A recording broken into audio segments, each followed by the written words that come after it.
Infinite Spirit, may the ideas that we share today in this conversation be those of wisdom, of grace, and of right action.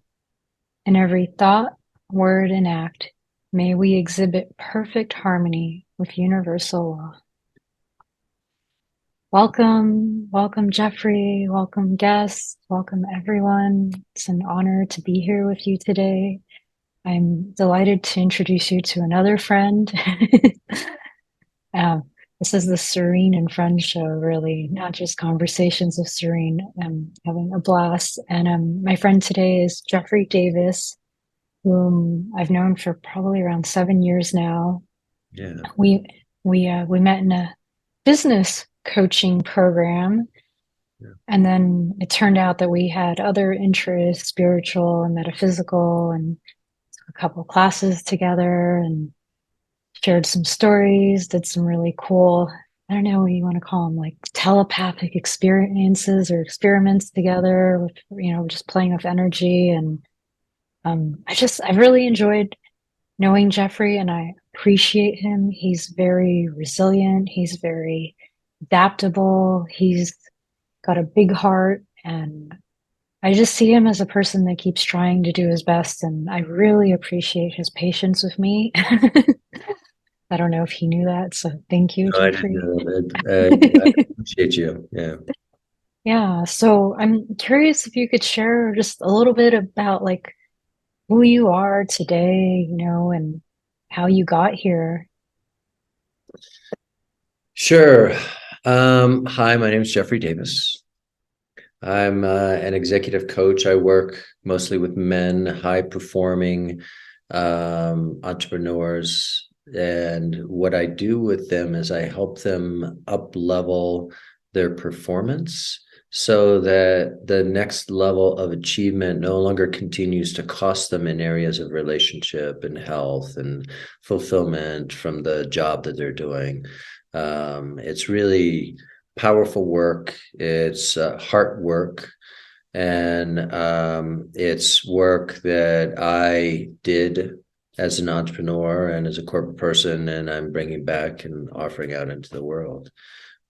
So I'm thrilled and honored to be chatting with you and meeting everybody, and I just love what I do.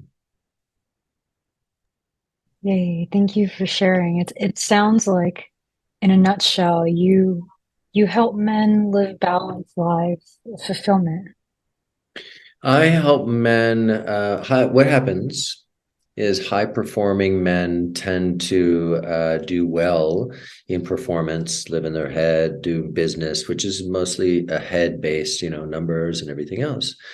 And so, and living in your heart is a totally different thing. And I believe that whatever you practice, you become good at. So the longer you stay in your head, the better you become at that, and the worse you become at dropping into your heart, which is where the true wisdom is. That's where your intuition is. That's where your gut wisdom is.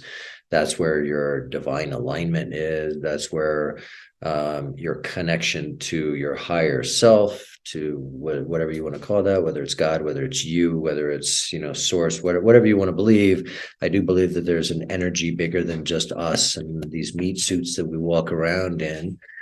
We can only measure with our eyes a very small percent of the spectrum of energy and light that can be seen, that can be measured. So, there's obviously a lot more going on than we in these suits can see. So that information is consistently being sent and received by us, received subconsciously if we have no awareness of it, and then we make decisions based on that and filter through whether we're healed or unhealed through trauma, which creates our perspective of that information. Or that person has a bad this, or I don't like them, or something like that, versus which is an energetic thing. And sometimes we can actually have an awareness of, oh, they're good vibes or they're not good vibes without even speaking to them. So I help people drop into a way of tapping into this inner wisdom so they can increase their performance by up to 30%. So their output yield increases significantly. It's easier to do, less stress involved, and it also allows them to connect and be healthier, body, mind, spirit, be healthier with their relationships, and be healthier with the business that they're creating. Thank you for explaining. I really appreciate that you're doing that, and I'm curious. I don't want to just focus on your work, but Yeah, yeah. I love learning about it, and it's like to me, it seems like what you're doing is very necessary, and but it also seems challenging because how do you, break through to someone like that? Like, is it because something happens in their life that kind of, you know, if you will, like forces them to change, or are they coming more willing as a form of preventative care, for lack of the proper vocabulary there? Right. So two pieces in that. First is this is my work, but it comes from my being. And my work is not necessarily I'm going to help you, with your marketing strategy. My work is actually um it's why I'm on the planet, right? It's not a job, it's who I am. And I'm here to actually help people elevate their vibration, their way of being, tap into who they truly are, create more love and peace on this planet, more connection, which is direly needed. So, I mean, it's the best job on the planet, but I don't really consider it a job. It's super needed and super important, and I couldn't not do it if I had to. There's many jobs that I've had before where I could definitely not do them if I had to or wanted to not do them. Um, so the I want to make sure I answered your second question, your actual question. Can you remind me of that? Sure. Yeah. Well, I'm just wondering, like, how do you break through to somebody that really would benefit from this kind of support, right? Because I deal with all kinds of personalities, and especially men that are like really good at business, but not even able to identify how they feel with one word, right? And it seems like they would benefit the most from the kind of work that you're doing to be supported by you. And so Right. I'm just wondering, like, how do you how do you get through to them?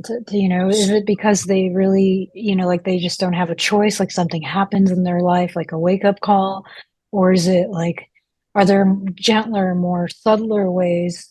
Because I'm thinking about how can I appreciate what you're doing, but also thinking like how can like what's a practical everyday way that we can all be positive influences on somebody that is stuck in their head, whether they're a man or a woman, because like I'm very masculine in many ways. And so that's something I've had to learn as well, is how to like identify how I feel, how to express how I feel.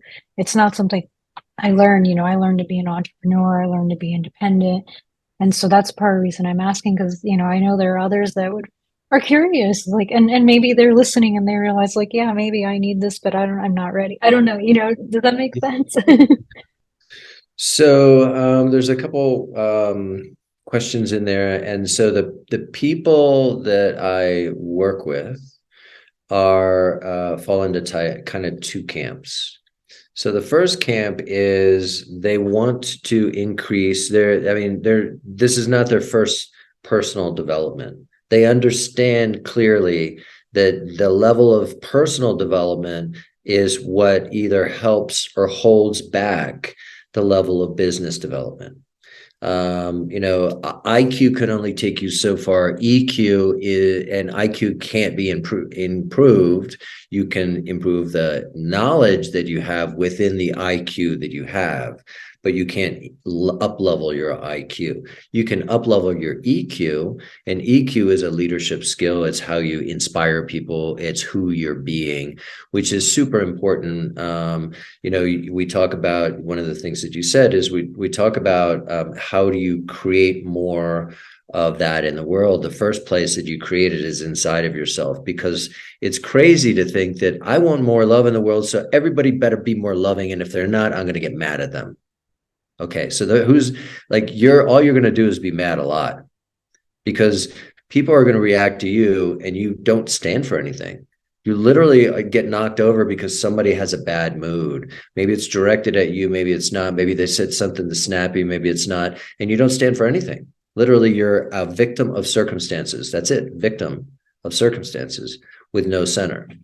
So if you want to experience a world, and we live in our own world, right, in our head and in our created experience, if you want to experience a world of love and peace, you need to be love and peace.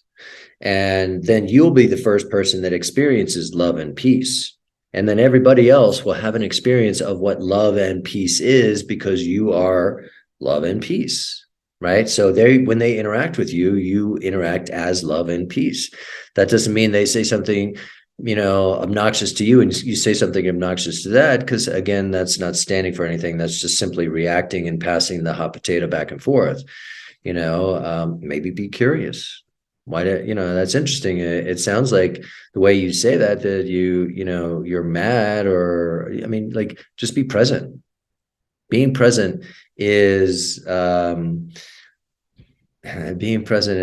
one of the rarest things out there. When somebody is present, they stand out, which is weird because everybody should be present.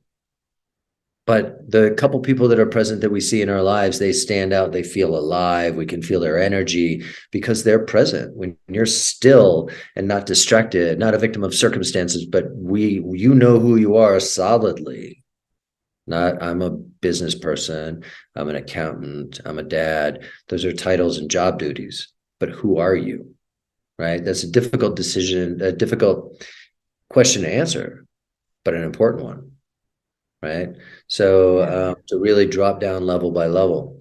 So that's the other piece. If you want more of something, you need to be more of that. So, and the people that I work with, they tend to be one of two things. They tend to either be people who are on this personal development route, and they know that, my level of development is a level of development of my business. We go hand in hand. It's a mindset, body set, mind and spiritual set way of being. And as I evolve, my business will evolve. So that's one person. The second person has hit a level of dissatisfaction. They're unhappy in their lives. They're disconnected in their lives. Maybe their family doesn't know who they are because they're working all the time, because they can't connect intimately with their family. So they work all the time, and then their family doesn't feel connected intimately to them. And it just cycles out and it gets to be a bigger and bigger problem. Or they're not actually taking care of their body on a regular basis, both nutritionally, things that you bring in terms of what you ingest. And, they call social media a news feed for a reason. You're literally ingesting ideas, ingesting thoughts, ingesting things that people are posting up for you to ingest.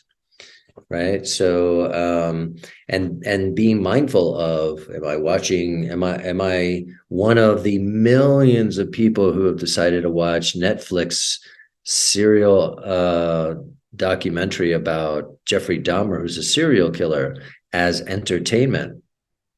Okay, so when that's your entertainment, that's literally having an effect on your body, mind, and spirit and soul. So being aware of what you're putting in, and nutritionally what you're putting in.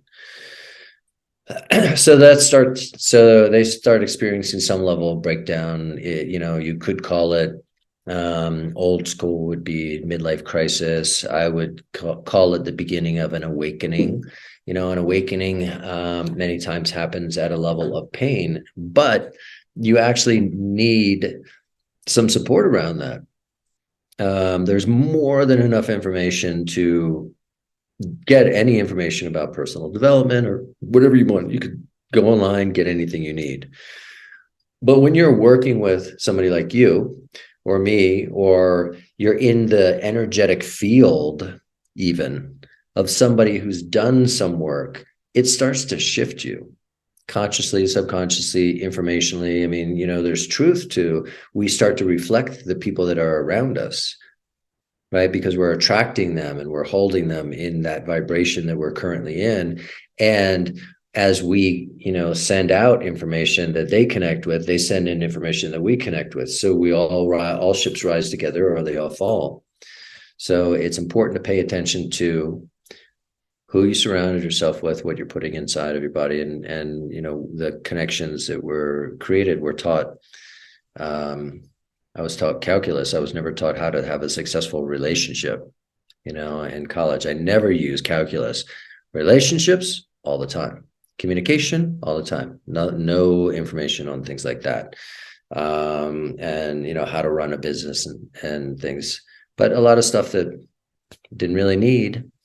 So it's important to really to continue to, as you grow externally in age, to continually grow internally in age, or there will be a bigger and bigger disconnect, and that disconnect will start to fill with stress and overwhelm. The further apart it is, the greater the stress and the greater the overwhelm.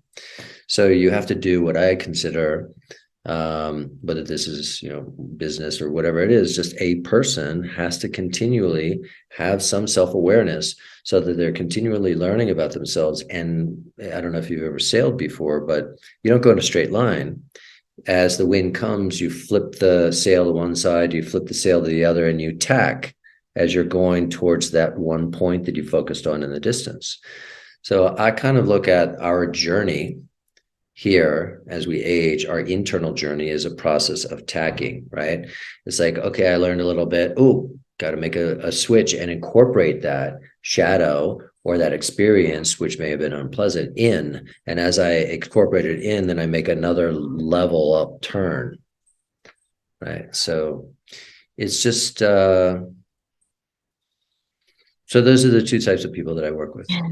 I appreciate that. Yeah, that you said a lot of things that I resonated with, and I am hopefully other people appreciate that as well. For me, um, just I'm grateful that there are people out there that are doing what you're doing, that are looking at this at a bigger perspective and recognizing like there's so much more to life and things that we're just not being taught that needs to be taught. And it does make life difficult when you're not, developing yourself from within, as your outer self is just, the outer self is going to change no matter what. Right. There's Right. nothing we can do about it. We can control which way the outer self changes, but that helps with also controlling the inner self. And there are people that fight the changes from within, yet it's those positive, evolutionary changes that make life easier. Oh, I for I'm sure. really curious, like actually, I don't think I've ever asked you like what led you here? Like what did you experience in life that really made you feel like this is your calling, to serve life in this way? So I was my client.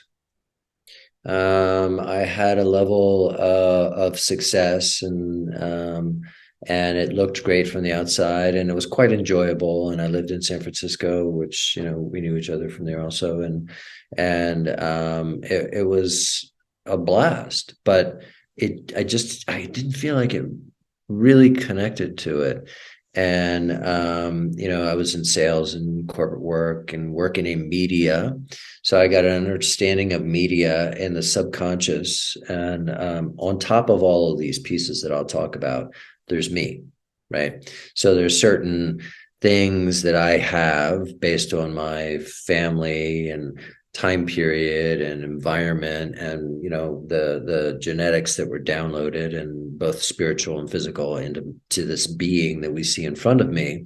And then on top of that, I had these experiences being in corporate and being in sales and being in media, and learning that as a media buyer at a top ad agency, that you can start to influence behavior, beliefs, and attitudes with 30-second commercials on TV. That's 90 seconds. You can start to influence somebody, meaning drop into their subconscious and they'll start to parrot or start to have a point of reference of, oh, that's like that hat in blah, blah, blah. in that show or that commercial or that thing, and it becomes, something that is now an experience of theirs without them having the experience. So it becomes part of them, and a point of reference, whether informationally, behaviorally, part of their context and tapestry that they refer to.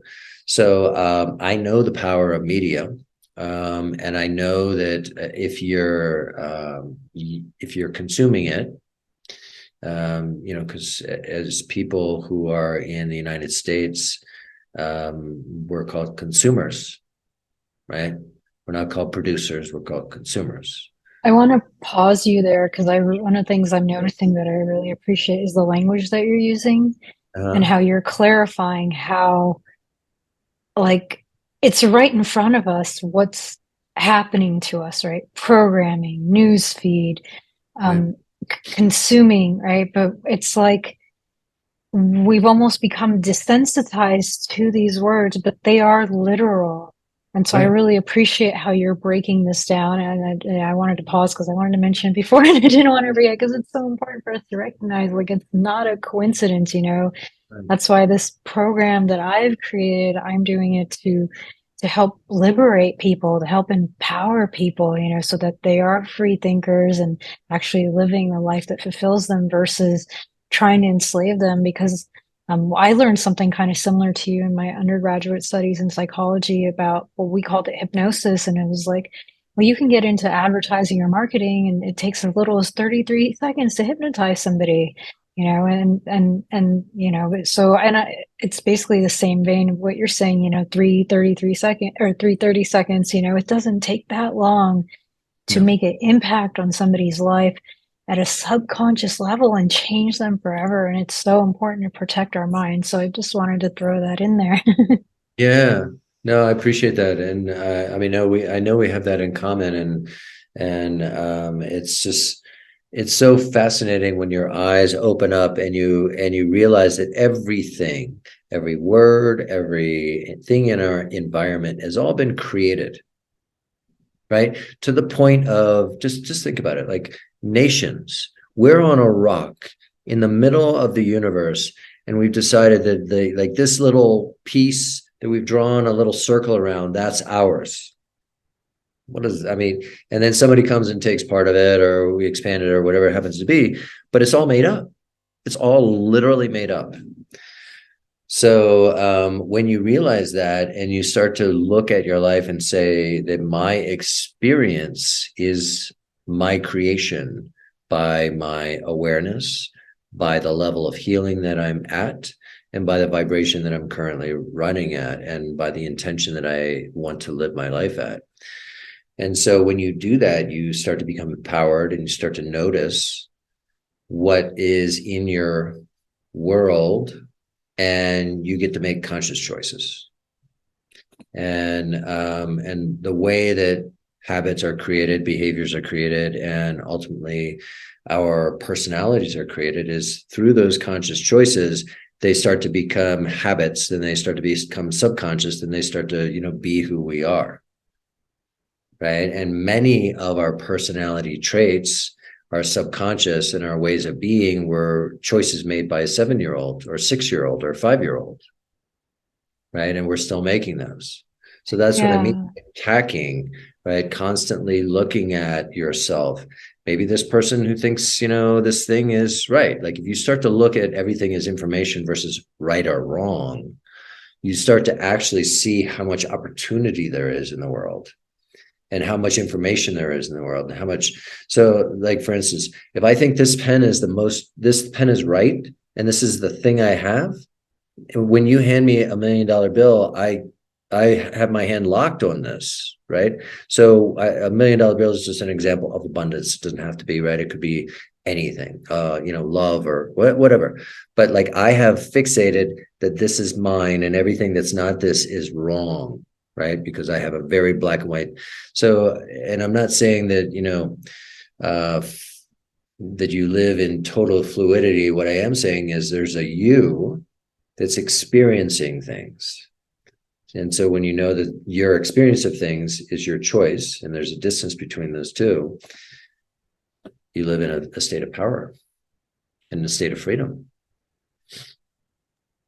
So I'm curious, like, you seem to adapt really well. You brought up flow, and so I'm, kind of commenting on like going with the flow.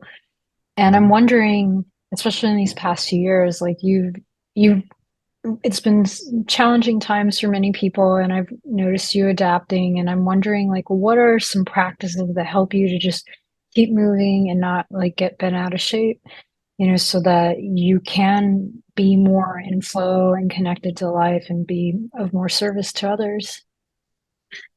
Right.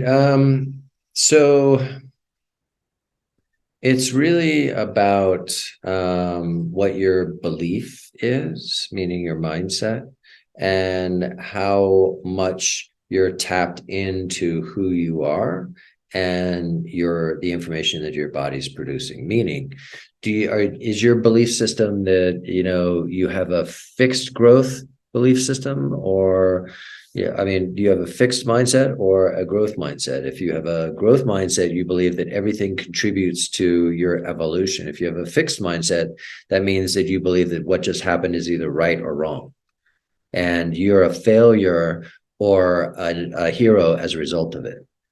You, in the growth mindset, you're a hero because everything contributes to your evolution and you become better and better all the time. And you realize that where you are right now, however magnificent or however awful, is leading to a more magnificent opportunity, right? You start to look at life as happening for you, or even at the next level, happening through you, because you are a manifestation of life.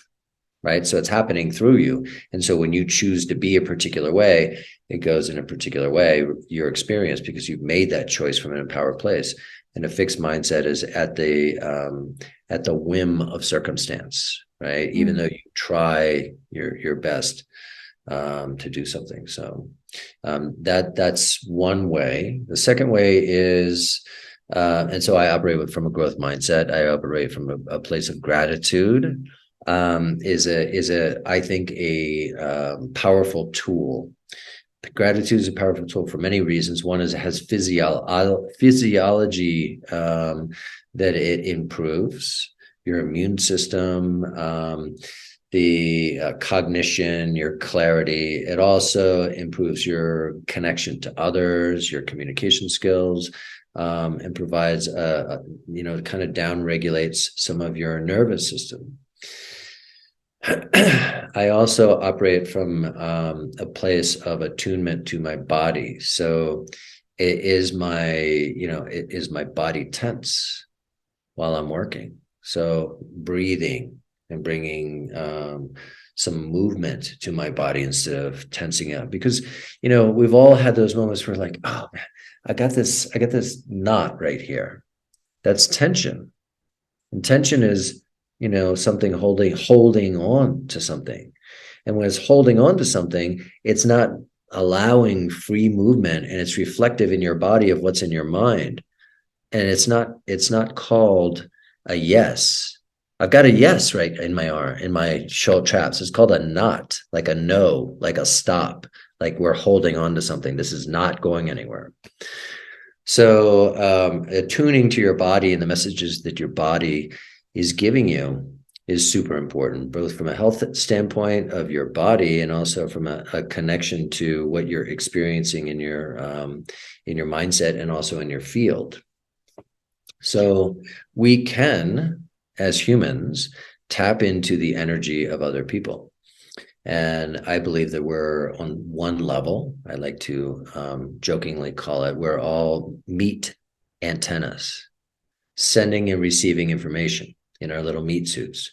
And so we can either receive it subconsciously or, check into our body. It's like, why, when I'm standing next to this person, am I like the most relaxed I've ever been? I want to stand next to them again. I want to have this person in my life, right? Or why standing, even just in the elevator, I feel this tension in my body all of a sudden. So you can start to get a clearer picture of what's happening. And if you're in a level of attunement with your body and you have an intimate relationship, maybe a business relationship, whatever it is, you can start to tap into and listen to the other person on another level, not just the words they're sending, but where they are. And then you can start to address that, because the connection is in the humanity, not necessarily in the tactical exchange of information. The exchange of information is how we connect or unravel or find solutions to what may be happening in our humanity. I appreciate that. And, the first example you gave, I heard basically like just looking for the positive in everything, Yeah. because if you're not, then life will get, the positive out of you essentially. Right. And I think it's tough for some people. Like I've met people that say, this is just who I am. This is my personality and I can't change. And it's painful sometimes for me to be around people like that because I want I want them to experience what I experience, that there's a better way, there's a different way, that life doesn't have to be so painful and so challenging, that we can have more fun and find more joy, and that we can change. We can change our perspective, which would change our feelings. That's just so huge to recognize, like how much control we have over our state of being, like no matter what's going on out there, we can still choose to feel good, to feel love, to feel peace. And no one can take that from us, but Right. it's, it's just not something that we're taught. And, yeah, I just really I appreciate that reminder because it is something that, it's not always easy to be around, and what you said about, being in tune with our body, like that's really huge too. And as you were speaking, I was also thinking, I don't think other people have this challenge, but I've realized that I'm starting to not always be fully present. You mentioned that a little bit earlier. Like I love to be present. I believe that's kind of Right. one of my gifts is like when I'm with people, I'm with them. I'm 100% there. I've always been there. But like lately I've been in my head a lot in the sense like I've been asking why a lot. And I caught myself earlier today. I'm like, stop asking why. Just be here right now, because we can Right. overthink ourselves too. Right. Mm, We talk about, and people saying, "No, I can't change," or "This is just who I am," or, like I'm just, this circumstance is too much and different. It's like, I mean, when you look at, so, so there's a thing that happens that gets, I call, when this happens, this is an example of it, but I call it when words and energies collapse into each other, right? So confusing the overwhelming situation with a lack of choice, or your personality with a lack of choice. So everything can be changed. There's a reason why two siblings grow up in the same household where there's abuse or something like that. One is super open-hearted, has this amazing experience, and the other one, goes down a darker path. Same environment, same parents, same things. And so those are choices and ways of being. And so the other thing that gets collapsed in conversations like this is people start to get triggered. They'll be like, well, you're blaming and da da da. And if there's no blame in, there's circumstances which are legit, and then there's how we decide to experience them. Whether it's Viktor Frankl's book, Man's Search for Meaning, that he was writing about his experience in the Holocaust, and he noticed that people in the camps who had selected a positive way of being and viewing life in the midst of all of this catastrophe were the people that survived. Not all of them, but those were predominantly the people that survived and didn't internally just die, whether executed or not, but the people that actually thrived in this and did fine. mm. That's So, so huge, like what you just said, because a lot of people are dying inside before they die on the outside. And then that's what does shorten their lives. And I don't think they realize that. right, And it's tough. And that story, I read his book and I could only read it once, but I really appreciated how it really seemed like it was his attitude, his mindset that kept like leading him in the right direction so that he could get out of there alive. right. And that's very valuable for, if anybody is looking for some inspiration to read that book. It's heavy, but it is inspiring because it's like, here's somebody that was in this really horrible circumstance and he was able to get through it and share it and find the positive in it. Right. I mean, that is our pretty much our power, right? As humans, that's where we create the meaning of life, is based on how we decide to experience life. The meaning of life is giving back in a joyful manner. Well, if you choose, I mean, I'm just as an example, if you choose that as the meaning of life, that will be who you become, no matter what the circumstances are. So, it does play into purpose. It does play into values. It does play into meaning of life. And it does play into your experience of circumstances. There's something else you mentioned, choice, which is, a word that I've been thinking about a lot lately, and how the way we speak a lot of times um, makes us feel like we don't have choice when we really do. Mhm. It's kind of like separating ourselves from personal responsibility, like saying, "Oh, I have to do this." It's like we Right. don't have to do anything. Right. It's we should admit, or we would benefit more by admitting that we're making choices. Like we say we have to do something because we want whatever the consequence is of that action. But Mm-hmm. like saying, "Oh, well, um I'm just going to bring up kind of a hot topic here. I think it's okay to bring it up with you. Like, there's many people that got vaccinated against COVID, or and they said they did it because they didn't have a choice, because their employers basically threatened to fire them, and really they did have a choice. Their choice was to say no and face the consequences, but they didn't want to say that or they didn't want to say, like, I'm choosing to get vaccinated because I'm afraid I won't be able to take care of my family, right? Yeah. Right. So, but it's a rephrasing it. It gives it a different feeling, and it helps us recognize, like, there are choices and they're not always easy. Like in that circumstance, I don't Right. give anybody a hard time for whatever choice they decided to make, Sure. whether they admit to it or not. But it is a choice, and we all have choices. Like, you don't have to do anything you don't want to, Mhm. but we choose to because we want whatever we think we're going to get out of it. And it's better to just be honest with ourselves about it, because then we don't feel so enslaved to the system or whatever. We feel more freer, and I think that it gives us more possibilities, because we might recognize, well, you know what, maybe there's a different choice I can make here. Maybe I don't really want that job anyway. Maybe, there's something better out there. Maybe if enough people choose not to go along with this, then things will change. I don't know. I'm just speaking hypothetically, but there's just Sure. so much possibility that is out there when we recognize that we all have the freedom to choose. And that's really the only freedom anybody has. Like, in any country, like even in other, outside of America, other countries that are stricter, we still have choice. Right. But and most It may people not be choose a to just pleasant conform. choice. Right. It may What not did be you say? I'm sorry.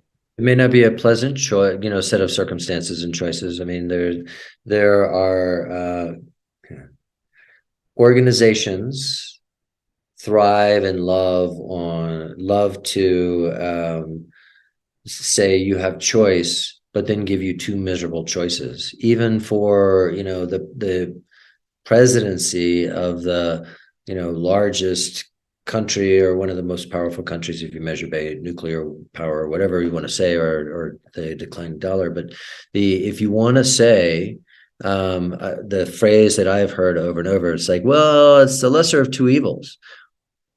Why are there two only? And why are we choosing from evil or evil? Right? So, or the lesser of two bad choices.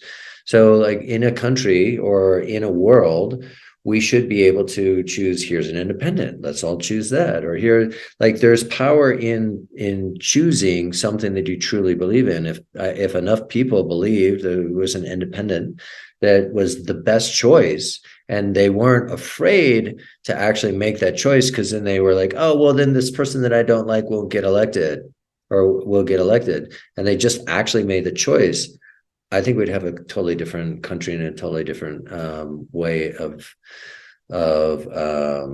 everybody expressing their power. Or, like in the example you were just saying, where I know a lot of people who felt like they didn't have a choice, and so they just opted to take a vaccination that they didn't want. If all of those people decided, I'm saying no, we might have had a different outcome. Yeah, I appreciate you saying that. Yeah, when I ran, for president in 2020, Right. there were people that were really upset at me and saying, vote for me is like a vote for Trump or a vote for Biden, depending on what side they were. And so I would joke saying, vote for me, you get 3 votes, you get to vote for Trump, Biden, and me. Right.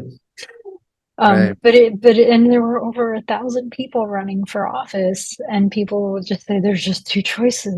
Like you're ignoring Yeah. the reality. And I don't know what the word you use, but it's like there's like this fear, or I don't know how to explain it, but it's a lack of faith essentially. And so people, like you said, people pick between the lesser of two evils, and it shouldn't have to be with that way. Like people should be able to choose, whether it's political or anything at all, what they really believe is right for them, like to have that courage, and as we're talking more about this, I'm thinking about kind of the influence of, like, it's very primitive, right? Like back to living in the cave. If you don't go along with what the conventional opinion is in the cave, you get kicked out and you die. But we're Mhm. not there anymore, and but we still, it's still in our DNA.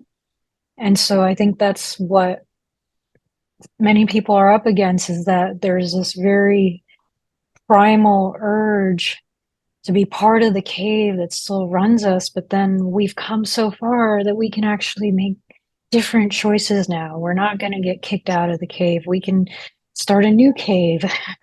Right. Yeah, no, I mean, the thing to remember is, if you're choosing the lesser of two evils, you are still choosing evil, right? So sometimes it really comes down to, who am I and what do I stand for? Do I stand for good in the world, and what does that look like? And how solid are my values? How solid is my commitment to what I'm here to do and be in this planet? And many times, people with the programming, meaning everything is made up and fed into us, and then if we go along exactly with what's being told to us, then we're literally programmed and not making independent choices from a place of power. But if we go along with that, we get to a state where we are operating with external values which have been given to us, versus internal values that we've selected from a conscious place. And so our life, as it goes on, and we become more aligned with those external values, and our internal soul still knows where we're supposed to be. So that gap gets bigger and bigger, and in that gap lives pain, and lives addictions and frustrations and acting out and all kinds of things that are not in alignment with who you are, right? So it's super important to make sure that we're operating from internal values versus external values that are given to us. External values being, this group of people's bad, this group of people's good, this thing is bad, this thing is good. Humanity is all of it. There are people who in humanity who make good decisions, who make bad decisions, people in touch with their heart, people not in touch with their heart, people going through difficult times, people feeling like they're doing well. It's all happening all at the same time. And so knowing that we are humanity and having compassion for that and empathy for that will allow this world to be a safer, more loving, more magical place. Well, ultimately, there's nothing anybody can do that will please everybody. No, 8 It's billion people. all subjective, right? Like, so it's just it's silly that people will label each other as good or bad or that is good or bad because it's relative. Yeah. You said something else though that I've been thinking a lot about that I want to go back to about like being, I'm kind of paraphrasing, but you talked about like being solid, like Mhm. knowing who you are, and that is what essentially gives people the courage to make the choices that they want, right? Mhm. And that's something that I agree with. Mhm. And I have my own ideas around that, but I'm curious, like from your perspective, what do you think are some things that really help a person to have that kind of solidity, that kind of confidence in their life to choose what truly does serve life versus, settling between, lesser of two evils or anything in life that they don't really want to do, but they feel that they don't have a choice in, even though they do. Right. So there's a couple kind of layers to that. One of the layers that's very important is self-awareness and healing, which go hand in hand, right? So having an awareness of how you're acting or reacting or what your viewpoints are, or how attached you are or where you get triggered by other people, meaning unhealed parts of you, and healing yourself from trauma and things like that. We live in a society that is, unfortunately, it's got a lot of toxicity in it. There's chemicals in our food that are sprayed on them, gene splicing, GMOs. We've got a medical system that can't seem to figure out how to keep people healthy because more and more people are on psychotropics, helping them manage their mood and stay and not be depressed. We all have more and more people who have obesity and health issues. And so the medical system is really not figuring it out. If you just look at the trends, that's it. So, and we have an education system while we have a declining level of wealth and success and living conditions all throughout the world. So, they're not learning how to take care of themselves better on a physical level and also even on an emotional level. We've got, divorce rates that are sky high, mental illness that's, off the charts. To be honest with you, I think that we as a society are having a mental health crisis. The society itself is having a mental health crisis. And it's driven by toxicity. And I don't think that something that everybody does or just because it's normal is healthy. So I think those are two different things. Everybody does it, it's normal and healthy. They're not the same thing.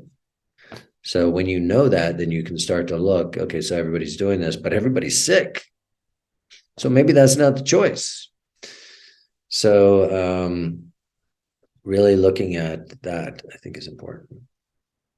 Yeah, I appreciate that because I've had people tell me like, you're not normal or that's not normal. Like, well, I don't want what normal is because that's not healthy, that's not happy, that's not fulfilling. Like, I don't subscribe to that model. Right. Um, yeah, and it's tough because that's, well, back to like advertising and marketing, these companies want us to consume what they're selling, and they wouldn't be profitable if we were healthy and happy and changed what normal means. Right. Yeah, there's a lot to like disassemble there, Mm-hmm. and a lot of self-reflection Right. to really It's a, understand like who am I and why am I here and what am I capable of. it's a lot more work. The easy choice is to follow everybody along, to stay in line, to do what everybody's doing, even though, it doesn't seem to be yielding very good results for the vast majority of people. So again, creating a world back to the 5 best friends and the people around you, creating and who you're being, choosing to be, creating a world that supports who you truly are and what you're here to do and where you're going. And then forget about the rest of the world and what's normal and what everybody else is doing, because they don't really care. They really don't care. Everybody else doesn't care about you. They may say something, or some people feel or have too much free time and feel like they need to comment on everything, and that's fine. That there can be actually information in comments that are unpleasant. There's so but I think it's important to, again, operate from a place of choice, a place of empowerment, and a place grounded so that you can make those choices. And in order to be grounded, you need to have some level of self-awareness. You need to have some level of healing and a process for both of those to continue to deepen. Because if you look at who we are, even if you don't try to evolve, things happen and people develop some sense of awareness or some learning, whether I don't want to do that again, or, oh, I did that, it was very unpleasant, but this is what I learned. So there's some level of evolution that happens. And I believe that the vast majority of people, if you say, are you the same person that you were 25 years ago? They'll say no. And 25 years ago, you would have made very different decisions than you make now. And 25 years ago, you may have had beliefs and thoughts that would have said what you're doing now is wrong, but you've now since learned that what you're doing now is right. So the way you're living or things like that. I mean, to be honest with you, I probably wouldn't have listened to me when I was younger. I wouldn't have listened because I wouldn't have really understood. I would have heard it, but I wouldn't have really understood. And that's an example of, you hear and experience the world from where you are. And so I can have conversations now, and I can relate to people, and I can relate to things in ways that I would not have even really understood as much when I was younger. Just based on who I've become, what I've healed, and where I'm at. So I have a broader sense and an opportunity through that broader experience to relate to more people with compassion, to understand things. And even if I don't directly understand it, I can kind of connect the dots. And I'm more than capable of stepping into somebody else's shoes and having some sense of what their experience is, and without being attached to it. Right? Without letting their experience define me, I can certainly understand somebody else's experience. It's their experience. It's valid. Yeah, you brought up a lot of important things to consider. A couple things that really jumped out at me. Just how hard this journey is, truly, because you do have to tune out others, and people that you think are your friends and your family aren't always going to understand you, aren't always going to be supportive as you work to better yourself and to adapt more with life. And it's just kind of reminding yourself, like, yourself best, nobody else, and you're not here to please anybody else. You're here to have peace. And the It other, makes people, okay. it can make people really mad too, when they're like, Yeah, when they realize they don't have any influence over what you do, and it bothers them that you do that. It makes them mad. yeah, Yeah. yeah. And they'll try to bring you down. And Right. I don't think they're doing it consciously or maliciously. It's like you're threatening what they perceive is normal or good, like in their life, because it's different. And so it makes them uncomfortable. And so that's like the only way they know to react is to try to bring you down and try to get you away from doing something different from them. Well, when Right? you change habits, when you start to change behavior, it becomes unpleasant. It feels unpleasant because you're literally starting to rewire your brain, right? It's an unpleasant experience sometimes. Like learning can be difficult.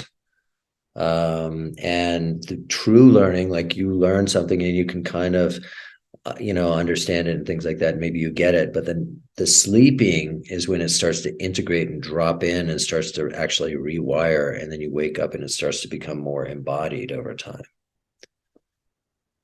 Yeah, thank you for mentioning that. There was something else that you mentioned prior that also I really resonated with, and it's, about how 20 years ago, I probably wouldn't listen to myself today, right? Right. And that's something that I've worked through, like when I see people that are younger and not necessarily younger in age, but younger in consciousness and, awareness, self-awareness, and the big self-awareness, Right. and recognizing like getting upset with them or trying to prevent them from doing what I did isn't going to help them. It's just recognizing where they are and that it's part of the journey. But at Sure. the same time, like I see like politicians and media preying on younger people because they know that they're not reasoning at the same level as somebody that is, more evolved in consciousness. And so it's disheartening at times to see how um, younger people get manipulated, and most of them do change as they get older. It's like sometimes I worry about like what's going on in the world and thinking that, oh, like if this is gone today, it won't ever come back. But then like every now and then I realize, no, like we all grow up, in consciousness. Right. We all evolve in consciousness, and eventually we make decisions that do serve life more and more versus just, ourselves, the instant gratification. So it gives me hope whenever I shift my perspective. But I think it's important to recognize just the difference in awareness and intelligence, emotional and, IQ and EQ, like you were mentioning earlier, that, that people are in different places and you can't force them to evolve any quicker than nature intends them to evolve. Right. Well, evolution's interesting, right? So the more that you push on somebody to evolve, the more they resist, right? When you accept where somebody is, then they can actually see who you are and perhaps maybe receive what you offer. But they can't receive it when you try to jam their throat down and you're not offering them a free will choice, which is, as we were saying, we both stand for choice, right? That's where empowerment is. It's your choice. That's where your personal power is. That's where you actually get to experience life, right? Otherwise, somebody's telling you what to do. Doesn't sound like you're getting to choose your life. I'm not saying make choices that harm other people. What I am saying is making choices, from a place of chosen values, part of the choice. So, yeah, I think that people, as they grow, and you can either be there sometimes just simply to plant the seeds. And I look back on my life and I'm like, so grateful for all the people that planted the seeds for me, whether I was able to receive them or not. As I look back, I can see them and I can see all the love that was given to me when I was just not present to it, some of it.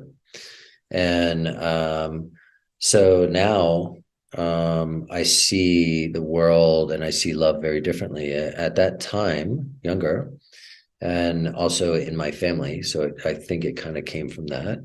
Is I saw what I call the world as a love club, right?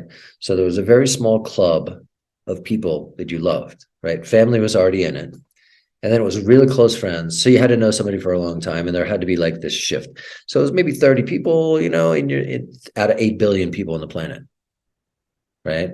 Versus, we have a society where people have strong opinions about people and humans on the planet that they've never met, that they just have an impression from the media, or they're like, oh, I hate that person, or I can't stand them, and they don't know them.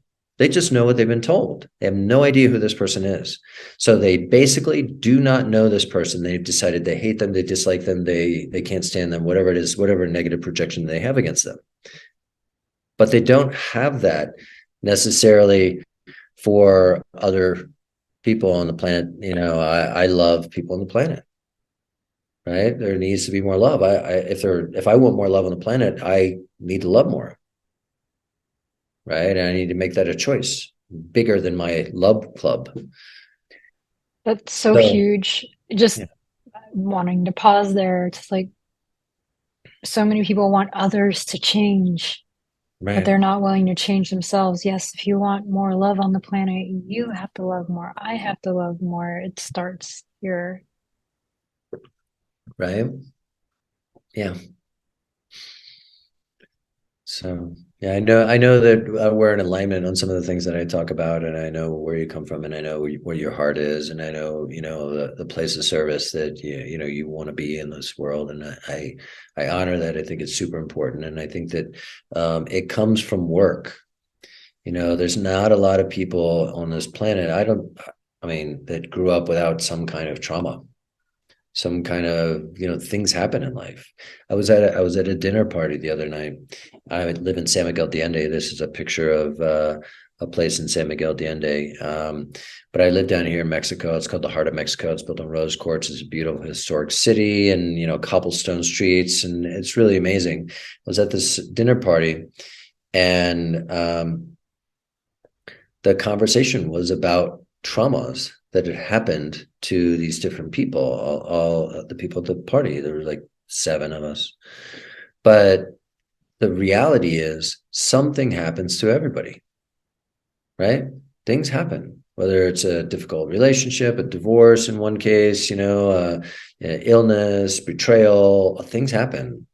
And so it's up to us how we integrate that and who we become from that. Do we become better, or do we become bitter? And I've given a talk before that is called "How My Divorce Made Me a Better Man." And so it really is about divorce is and can be one of the top 5 most difficult experiences that humans have, and affect you on a deeply emotional level, which can also, and statistics show this, can also affect you on a physical level because of the deep emotional trauma. So emotions can manifest positively or negatively in your body. So if you have stress, back to the knot, or ulcers, or a difficult divorce, one of the people had an illness right after the divorce, which actually, if you have a difficult divorce, there is a spike in physical ailments that happen after it. So, And you know, divorces don't necessarily have to be the romantic kind, because I notice in my own life just divorcing from people I've been really close to, right, and the effect that's had on me physically. And it's like, okay, even just it's important to, even like when we separate ways with others, to, even if it's not romantic, to not get bitter, but to get better. I really like that. right. It's a loss. It's about a loss, and whether it's a physical loss, or an emotional loss, or both. Whether you lose a partner and they in a divorce, or you lose a dear friend, and because you can no longer be friends moving on, or whatever it happens to be, that can be hard. That can be really hard. And so it's important to integrate and have some relationship to how you process your emotions, and so that you don't carry them, they don't get stuck. um, there is um, Eastern medicine, which has been around for years and years and years, and is, interestingly enough, when Western medicine came out not too long ago, all of a sudden that became medicine, and these other ways of healings, which have been around for so many years, are now alternative medicine, right? But in Eastern medicine, in acupuncture and Eastern medicine, they talk about how different organs in our body are associated with different energies. And so they can be impacted by different emotions and energies. So it's interesting. And Louise Hay did a book, The Body Has the Answer, or The Body Keeps Score. And so it talks about how the body literally, can tell you there's a correlation between what's happening in your body and what's happening emotionally. Thank you so much for bringing that up.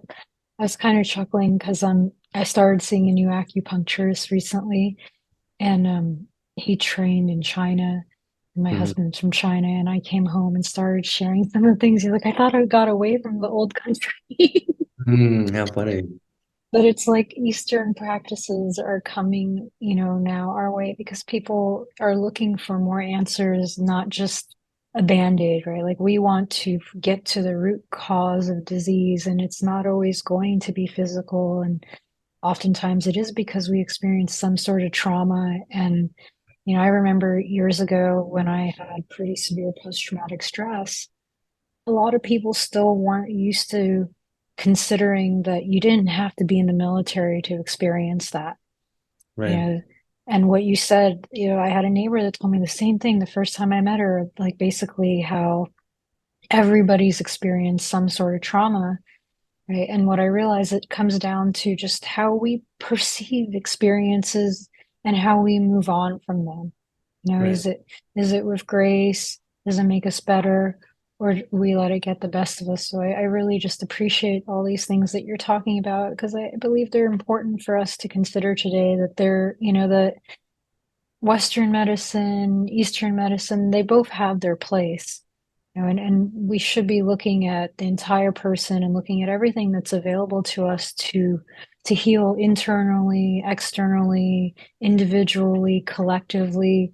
You know, I was thinking about this kind of tied into this before we started today about like I think it's called like cultural appropriation and how some people get really offended if you take something from their culture and it's like but they say imitation's the sincerest form of flattery and then also it's like how do we evolve as a species if we're not learning from each other and sharing with each other, we're saying, this is mine, you can't have it, It's Right. like, wait, we're all in this together, this life experience. And the only way it gets better is if we share the good things with each other and let go of the bad things, because no culture is perfect, no person is perfect, but we all have something that helps the other. Right. I mean, basically, everything has been influenced, right? To say that there's a pure this or a pure that, and if you take that as an influence, I mean, the I haven't watched TV since 2001. I've known a TV since 2001. So, but when I was watching interviews with musicians, there was one question that they used to always be asked was, "Who are your influences?" Right? Oh, the Rolling Stones, it was the blues and this. I mean, so influences come from everywhere, and then they're woven in and used to recreate something different. Um, and AI is literally literally doing that. I mean, it's taking things from humanity and this piece and this piece and this piece and weaving it in and tweaking it and evolving and learning. So yeah, I think that's how we can evolve as a humanity, as a race of humanity. But I also think that the true evolution for humanity is not the stuff we weave together externally, but the true evolution that needs to happen for humanity is within the heart. And when that happens, then we're in another place. You're in another place full of joy, connection, love, peace, abundance, and freedom and health and vitality. So this year, my word, I've been doing this for almost 20 years. So my word this year is vitality. And I've already started to understand vitality. Initially was like about physicality, but it's emotional vitality, spiritual vitality, physical vitality. Physical is just a piece of it, but it's a small piece of it. if you don't have vitality emotionally, if you don't have resilience, if you don't have emotional intelligence and awareness, you're literally, as you were just saying and we were talking, you're dying from the inside out.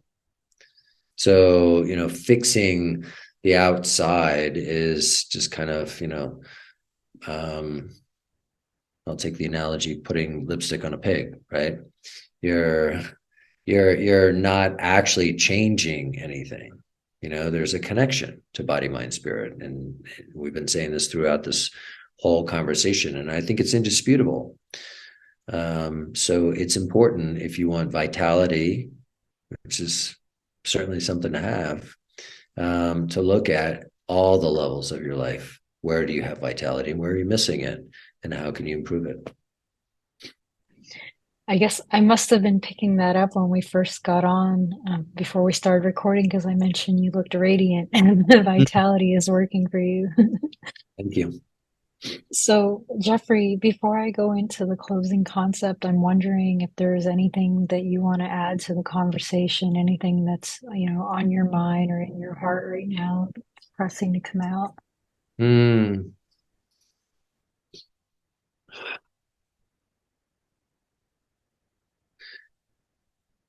Yeah, two things. One is I would tell all your viewers that they do have a choice. They don't have to choose between lesser of two evils in anything. And so choose the best of the best. So whether that's an independent candidate like yourself, whether that's a road that nobody's choosing and that people may be judging, whether that's something unexpected, whatever that is, choose what is the best choice for you, not what other people tell you or what the world says is good or bad, or you only have these choices. You have every choice in the world. So I would say that. And first, and second is the true power is to understand what love is and to love yourself deeply.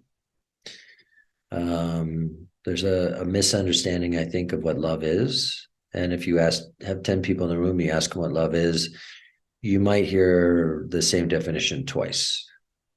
So there's so many different definitions. And I truly believe that love is, as it emanates from you, it shows up as radiance, it shows up as acceptance. It feels, if you're in the field of somebody who has love, you can start to feel accepted. You can start to feel your nervous system calm down. You feel safe. You feel a little bit freer because you feel safe. You feel like there's a place for you to operate as your full self without having to put up a front, because you feel safe, because your nervous system is adjusted, because you're in a space of love. And I would say that when you feel that around other people because they're in a space of love, don't just have that one little morsel of it, be it. And you'll have that experience all the time. And you'll have vitality on a personal level with your physicality, with your emotions, and with your spirituality. Thank you. I am the place where life shines through, where life and I are one, not two. Life wants me where and as I am. I need not fret, nor fear, nor plan. If I will be relaxed and free, life will carry out its work through me. Mm. Thank you, Jeffrey, and thank you, everyone, for tuning in. Thank you.